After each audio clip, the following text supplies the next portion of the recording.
general, a scrape would have to come from something hard. Not grass and dirt. Not grass and dirt. And you've been out to the scene, what, at least twice, haven't you?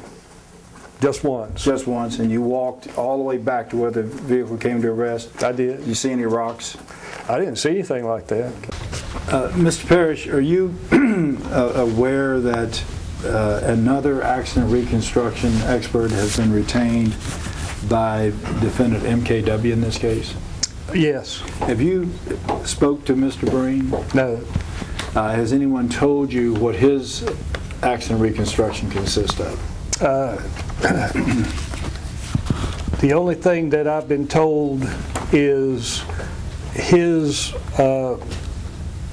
assessment of the rollover, and that I believe it is his analysis that the marks seen at the edge of pavement were marks produced when the left rear tire came down at that point, and I believe, if I remember correctly, that it would be his opinion that that is the point where the wheel broke.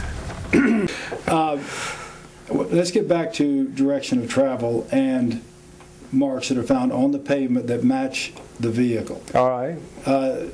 When it's on the vehicle, it's called striations, correct? Yes, striations or crush. Right. Now, you can actually tell the direction of travel at the point the vehicle struck the pavement by looking at the striations to see which direction they're going, and the part of the vehicle you think made those striations, if they match up, correct? Yes. All right.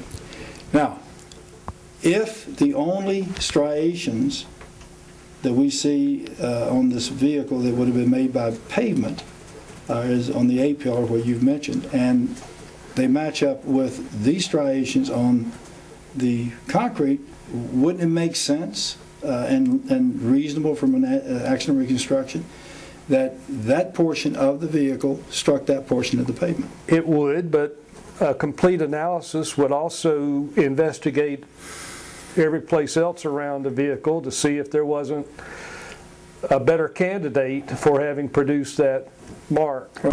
All right, let's see if we can understand, taking what is available to us at this moment and applying your accident reconstruction engineering principles to it, okay?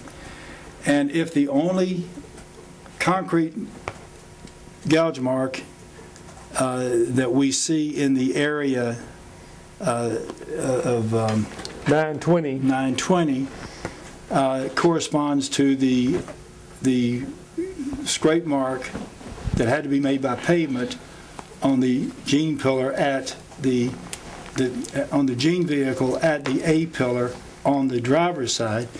Can you show the jury, starting at your trip point, what the vehicle would have had to have done to get to the A pillar to leave that mark on the pavement as we see it?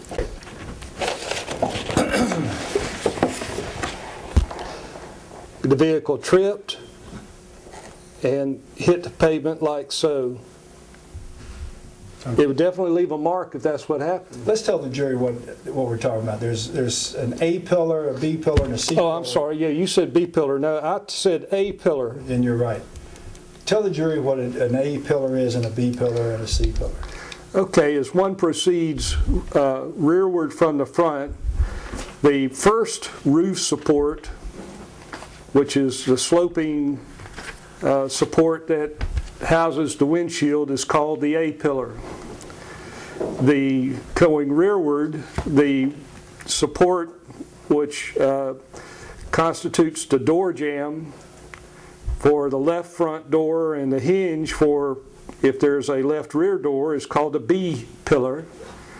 And then for each pillar that proceeds rearward, it's A, B, C. So this is an A pillar, this is a B pillar, this is a C pillar, and then at the very rear is a D pillar.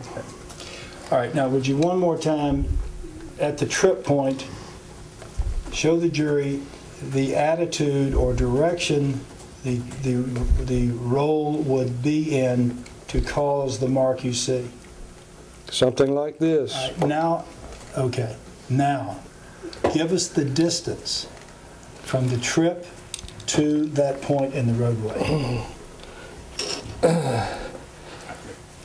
Well, from the end of the gouge mark, I believe it was about 50 feet. From the end of the left front tire mark, it was probably about 30 feet. But you're going to tell the jury that after the trip point, at some point the wheel came off and did not come off on the roadway, is that correct? Yes, I do know that the vehicle at one time came down on the left side at the wheel. How do you know that? Because that's the only way the wheel could have been broken off. Because it didn't happen at the point of trip.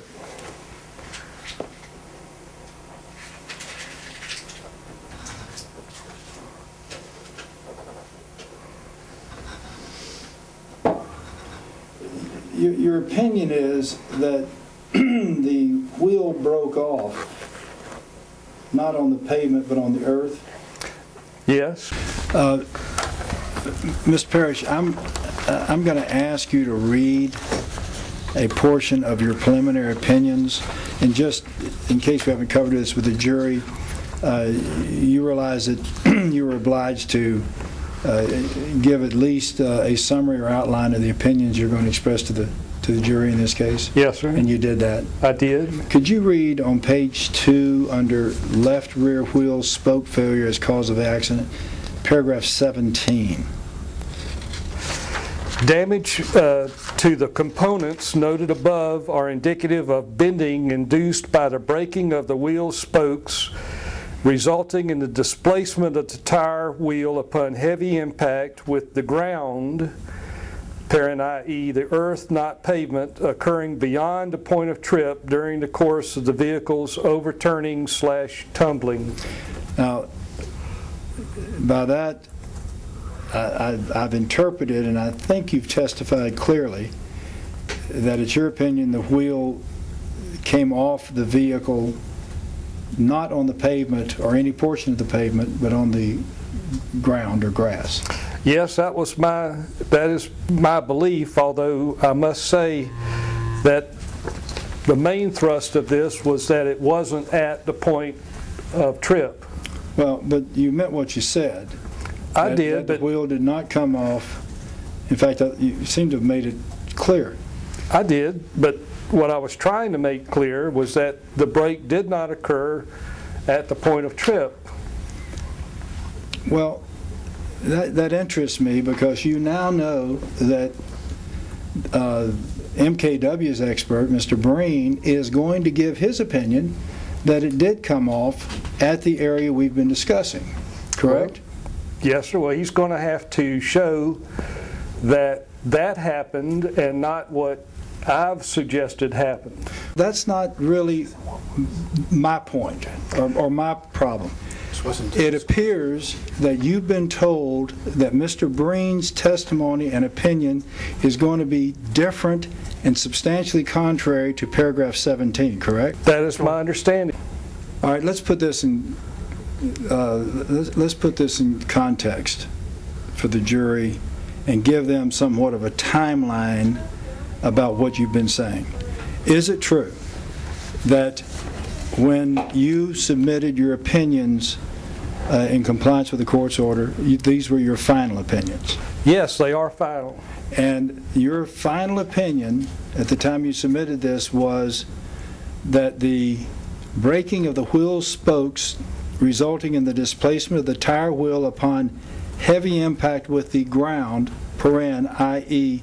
the earth, not pavement, occurring beyond the point of trip, that's POT, during the course of the vehicle's overturning/tumbling.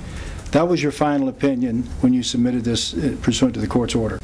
It is. Then you didn't have a conversation with Mr. Breen, you've already told us that, correct? Correct.